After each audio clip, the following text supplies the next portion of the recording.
સાબરકાંઠા જિલ્લામાં આજે વિશ્વ ક્ષય દિવસની ઉજવણી કરવામાં આવી છે. ઇલોલ પ્રાથમિક આરોગ્ય કેન્દ્ર હેઠળના કાનડા ગામે યોજાયેલા કાર્યક્રમમાં આરોગ્ય વિભાગના ઉચ્ચ અધિકારીઓ હાજર હતા.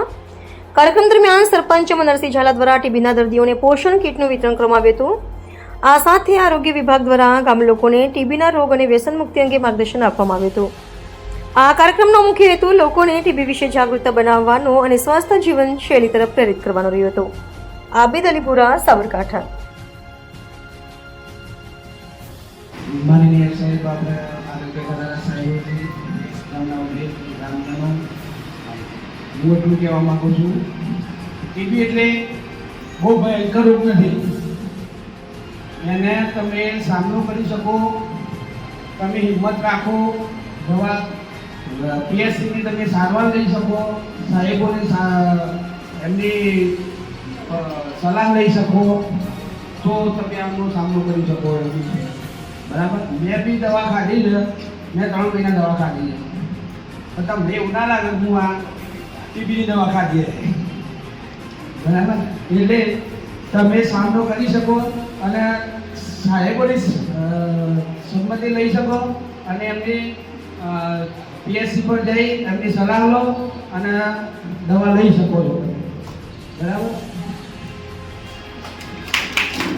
સરસ. એમના શબ્દો થોડા. નમસ્કાર, મારું નામ ઝાલા પ્રાંજલબા મહેન્દ્રસિંહ છે. હું ધોરણ 9માં અભ્યાસ કરું છું. આજે હું એક નાની પણ મોટી વાત કરવા આવી છું વ્યસન વિશે. એક માણસે ડૉક્ટરને પૂછ્યું, ડૉક્ટર સાહેબ, દારૂ પીવાથી શું થાય? ડૉક્ટરે કહ્યું, પહેલાં તો ખિસ્સા ખાલી થાય, પછી શરીર. મિત્રો, આ વાત મજાક લાગે છે, પણ મજાક નહીં, સચ્ચાઈ છે. તમાકુ, બીડી, સિગારેટ કે દારૂ, આ બધું આપણને શું આપે છે? બીમારી, પૈસાનો બગાડ, પરિવારમાં તણાવ અને શું લઈ જાય છે? સ્વાસ્થ્ય, સુખ અને શાંતિ. વ્યસન એ એક એવી વસ્તુ છે કે શરૂઆતમાં આપણે તેને પકડી રાખીએ છીએ અને પછી એ આપણને પકડી રાખે છે. તો ચાલો આપણે એક નાનો સંકલ્પ કરીએ. વ્યસન નહીં, જીવન સ્વસ્થ જીવીએ. વ્યસન નહીં, જીવન સ્વસ્થ જીવીએ. વ્યસન નહીં, જીવન સ્વસ્થ જીવીએ. અને આપણા બાળકો માટે સારું એક ઉદાહરણ બનીએ. ગામને વ્યસન મુક્ત બનાવીએ. ગામને વ્યસન મુક્ત બનાવીએ.